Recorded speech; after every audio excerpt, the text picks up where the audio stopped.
Welcome back to the In the Meadows podcast. Hope you had a great summer and a great start to the start of the new term. Last week we had actually not last week, it's been now 2 weeks. 2 weeks ago? Yeah. We had our open evening where we could showcase our school and talk about the amazing things that our school does. If you never got the chance to make it or you'd like to see the school again, please do email in or call in and you can book a private tour with the head teacher or someone else from the senior staff. So today I'm here joined by our Judgemeadow career advisor. Been looking forward to doing this podcast for a week now. So would you like to introduce yourself? Yes, thank you very much, Zainab. My name is Mr Flanagan. I've been the careers advisor for around 18 to 20 months. I'm really happy to be back on the podcast. I did get a feature last year and I'm chomping at the bit to get back on so we can talk about some of the things that we've got coming up, particularly for Year 11. Yeah, so if you don't know, I'm in Year 11, so everything that Mr. Flanagan will talk about will be relevant to me, and even maybe Year 10s, right? Yeah, absolutely. I mean, we don't exclude people from, I suppose, joining in with some of the things that we've got going on with careers. But I think at the moment, I'm very passionate about Year 11, particularly Key Stage 4, so we can get you ready for the working world and start to make those college applications. So today we're going to talk about, you touched a little bit about how we're going to talk about college applications and college fairs and just that sort of stuff, just anything to do with jobs, college. Yep. So did you want me to start talking a little bit about... just talk about what you do, what you've recently been doing. Yeah, of course. So I suppose the start of the year is always very busy in terms of organising events. We do an event for each year group throughout the year. My current priorities are really starting to prepare our college fair that we've got coming up. So what I mean by that is we invite all colleges on site, universities, local employees as well, who will come on site. They'll have a stand, they'll have a table. Some are also giving some speeches as well, so that our Year 11s can start to communicate, get a feel for the sorts of colleges they might be interested in applying to. But alongside what I do, I'm really keen on advertising what other colleges have available as well. So for example, this month and next month, all your local colleges, sixth forms, will have open days. Tend to be in the evenings, but some on the weekends as well, where students, families, friends can go round, have a look round and get a feel for the place. I think what we can do is give you the dialogue, give you the communication with these colleges and sixth forms when they're on site. But obviously, I think we'd all argue that it's better as well to build on that, go and see the colleges, speak to the staff there, look at the departments, look at the resources, and get a feel for where you want to go to. And I think as well, a real benefit of going on site to other colleges is that you can get to speak to current students as well who may be ex-Judgemeadow, may not, and they can tell you, what life is really like on a day-to-day basis at each campus. And of course, I know we'll touch upon it in a minute. We've got to start making our college sixth form applications over the next few months, which I know is quite daunting. So my priority is really making sure I've got all the information out there for Year 11, so that you have everything you need to start making those big decisions. Because I do know that our form tutors have been starting to make us think about our personal statements. Yes. And kind of been guiding us on how to write them, what to write in each paragraph. But do you have any advice on how to write your personal statement? Yeah, so I'm going to guess that your tutor's Miss Ty. Is it not? Oh, I tell you what, you got some good. Oh, she knew. Well, you got some really good tutors in Year 11. They're ahead of the game, which is fantastic. So to build on that, what we will do, so just after half term, we will embed careers into the PDC curriculum. Okay. So I've met with Mr Norman yesterday just to go through the topics and also discuss how I'm going to launch PS16 with yourselves. But yeah, as part of that PDC curriculum, you will have specific lessons. I think we have around 5 where we are guiding you through the application process, which will allude to your personal statements, starting to make your applications on PS16 will get you logged on in computer rooms and things like that. So we support with managing you through the process. We do upload a lot of data onto your college applications, such as attendance, behaviour, etc., as well as your predicted grades that come after Christmas time. But obviously there's a lot of accountability placed on the student as well, because obviously you know yourselves better than anyone. You've got to start I suppose, advertising your qualities, selling, selling yourself to those colleges, because what we have to remember is that, you are competing when you apply to college. There is a college place out there for everyone, but there's not necessarily a college place at the specific college that everyone wants, because there's just not enough places. Some of our local colleges, for example, particularly Beecham City Sixth Form, I know they have around 500 places per year, and I think they had upwards of 1,500 applicants last year. So we have to remember we're competing, so we need our applications to look really, really strong. But we do make sure that we apply for 3 colleges through PS16. So that we've got a contingency plan in place just in case we don't get into our first choice or we change our minds. It's quite flexible like that as well. So, I know when you apply for secondary, when my first choice was Judgemeadow, and I got into Judgemeadow. But is that how it works with colleges? Is it you get into your first choice, or how does it work? I think year upon year, statistics will change. We get our data annually with regards to which students got first choice, second choice, third choice. I think not the year 11s that just left. I've not got that data yet. But before that, I think around 85% of our students got first choice, which is a real large number. Obviously, we'd like it to be 100%, and I wouldn't be given the reasons why that 15% didn't get their first choice. We just get the actual figure. But on the most part, if people submit a strong application with strong grades, strong attendance, passionate application, talking about skills, hobbies, interests, a real professional application with regards to personal statements and the work experience you've been on, you stand a very good chance. But we have to remember that colleges, they will give you a conditional offer, and that's a phrase that becomes quite normal to us when we leave, school. So, you might apply to a college, they'll invite you back, they'll invite you in for an interview.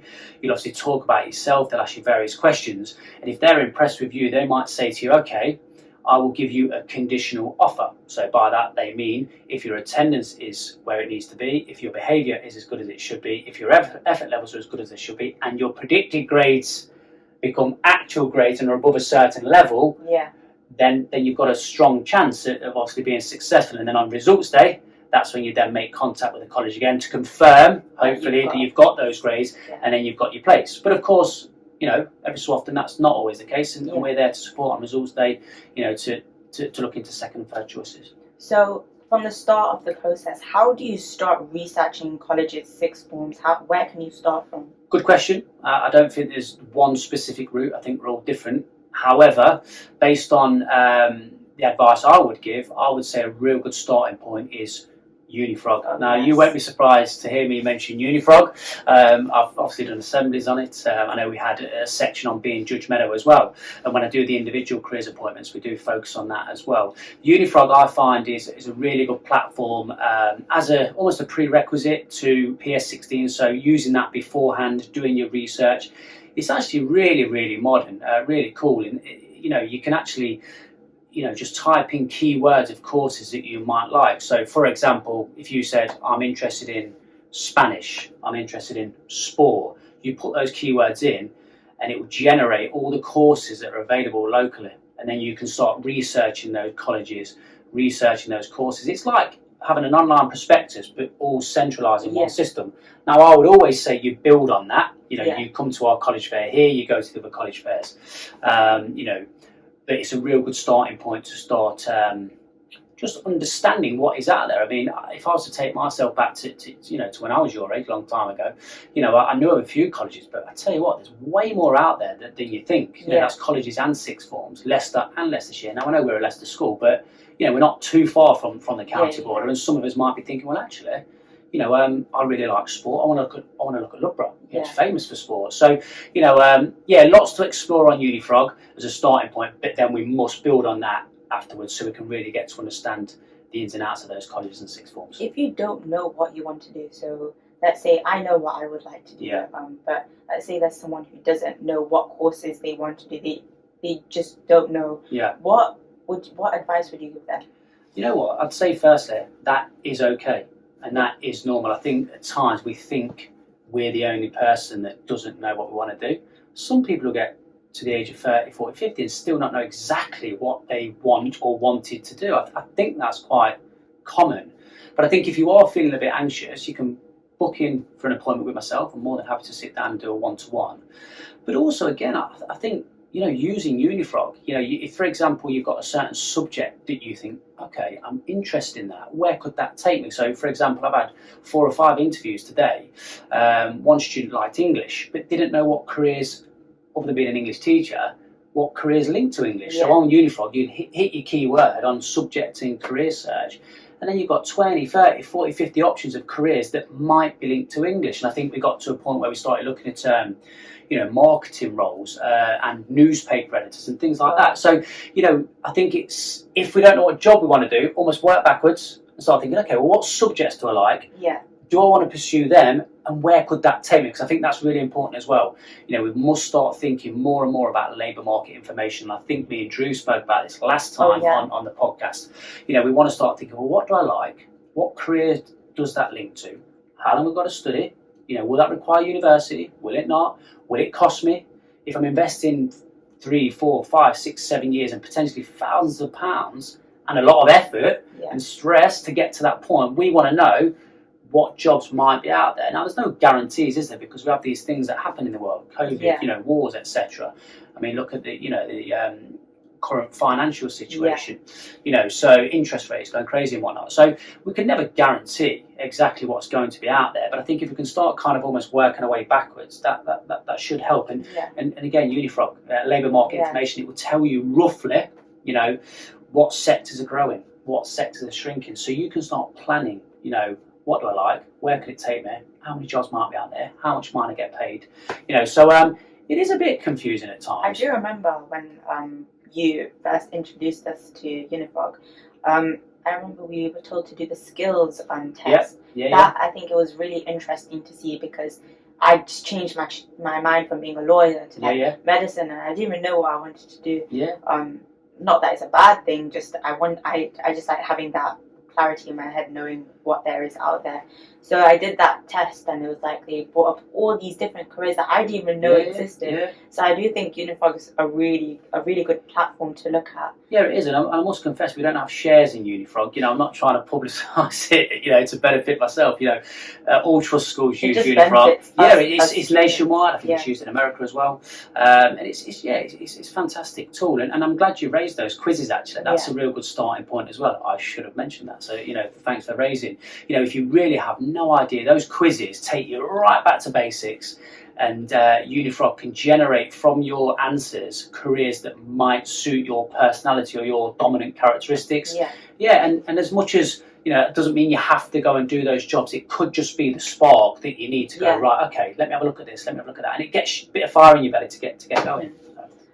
So you mentioned college applications, and obviously it's the whole PS16. Can you explain what that is? So I always talk about PS16, don't I? And actually, I've not launched it yet. So I suppose this could be the start of PS16. So PS16 stands for Positive Steps 16. So when I applied for college a long time ago, you applied online, or actually you might have even applied through post, long time ago. No laughing. But now things are much more simple, much more centralised. So PS16 is used Leicester, Leicestershire. I'm not too sure if it's nationwide, but it is used locally. And we will launch it on the 31st of October this year, which just so happens to be the same day, pure coincidence, as the college fair in the evening. So we've got a really significant day for you guys on the 31st of October. And I will launch that in a PDC lesson with you, that will go into the auditorium. And that will talk you through PS16, and it will just explain exactly how things work. And then once you apply on PS16, and I'll give you deadlines then, once you apply on PS16, that is the start of your communication with colleges. So they will then respond to you on PS16. You will then respond to them. They'll respond back. So it might be, okay, thank you for your application. We would like to invite you in for an interview. Please, can you confirm you attend? So they've responded to you. You'll respond. They'll then give you a specific date, specific time. Will you be here? So it's the start of your journey, PS16, and then you will use it up until you leave here, because we actually upload your actual grades that you received on results day onto PS16, which is quite new. That's been done over the last year or two, so that colleges have got your results pretty much. Yeah, absolutely. And a lot of your enrolment days at colleges tend to be on the same day as results day or a couple of days afterwards. So you know, it's normally quite a nice flow. You might get a bit of extra time off after that. I think you kind of go in for enrolment and then you'll have a phased start. But obviously each college is different, and sixth form, should I say. What is the deadline for to apply for college? So in terms of, this is kind of there's a two-part here, and I'll explain it. So we need to give you a deadline so that we then have time to do all the relevant checks as well. So your deadline would normally be around mid-December. It will probably be a week before we break up. I think we break up quite late this year. But again, when I present to yourselves in PDC at the end of the month, I will explain and give clear deadlines. Once you've submitted to us, that gives the careers team and your tutors a chance to upload all additional information, such as attendance, behaviour, predicted grades, references from your tutor. And then also we have to cross-reference all applications with courses to make sure we've applied at the correct levels. So for example, a lot of colleges might say, well, if you want to get onto a level 3 course, which is an A-level or A-level equivalent, we want you to have 6 GCSEs at grades 5 and above, and that must include English, maths, etc., etc. So we like to do the checks there as well before we send it off in January, because what we don't want is our students to then get knocked back for applying for inappropriate levels, if that makes sense. So we need a good few weeks over Christmas and in January to check that, and it won't be it wouldn't be that we'd be upset with someone if they picked the wrong course. There's a lot of information. It could be an oversight. So just to make sure we've done the right thing. And we also like to just double check personal statements as well. But we will guide on personal statements beforehand in PDC. So that was my last question. Is there anything else you'd like to speak about? No, you know what? Just a massive thank you for having me on again. Of course. Anytime. Thank you very much. I just think it's really important that our Year 11s begin to start thinking and acting now in relation to doing that initial research for college. You know, it is a very big decision, and it's quite daunting at times. So just start that communication. Come and see me, speak to your tutor, speak to your teacher, speak to family, speak to all the siblings, just to begin to start planning, so that when we get to PS16 launch, we've started to think about what's going on. We've perhaps already attended a few open days, open evenings. So, you know, we're getting the ball rolling. But if you don't know what you want to do, don't worry. You know, we're here to support. So, yeah, just a massive thank you. And please come and see me, you know, if you need to. I do have one last question. Go for it. You mentioned college fairs. When do you know dates for any college fairs? Yeah, so I sent all the college fair open day details out in emails. So it would have been, I think it's probably about the first or second week back. So if you just dig back through your emails, everyone, not yourself, I'm sure you've checked. They're all there. But if for some reason it's not there, you know, I've got the careers notice boards now outside my office. I've got 2, and I plonked it right in the middle there. That's on the languages corridor outside my office. And the college fairs are October, November, so they are about to kick off. So it's really important that people check their emails sooner rather than later. So thank you so much, Sal, for coming on. I learned a lot, and I'm pretty sure everyone else learned a lot as well. So guys, that's it. College applications, a busy time for us all. We have mock exams. So make sure that you just keep updated, check your emails, because Sad does send through a lot of emails about apprenticeships as well. So make sure you keep updated on that. And thank you for watching. I hope you found it as informative as I did. Bye-bye. Thank you, everyone. Bye-bye.